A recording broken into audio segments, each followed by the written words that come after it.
When people or organisations create a vision and set themselves a vision, one of the biggest mistakes they make isn't that they haven't written the vision correctly or they haven't thought about the vision deeply enough. It's they haven't figured out and worked out what the vision tax is that they're going to have to pay in order to make that vision a reality. And because they haven't worked out what the vision tax is going to be, when they set about achieving that vision, they subconsciously sabotage themselves. And they sabotage themselves because a part of them, A, doesn't know what the tax is going to be, what the sacrifice is going to be, and B, if it did know, isn't sure if it's willing to pay that price.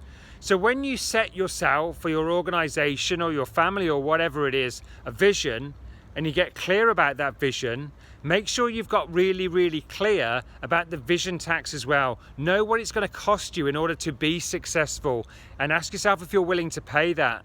Maybe the vision tax you're going to have to pay in order to achieve this vision is time and with friends and family.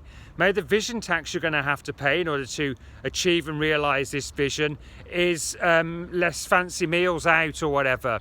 Maybe the vision tax you're going to have to pay is less sleep. Obviously don't do that too much, otherwise you will burn yourself out.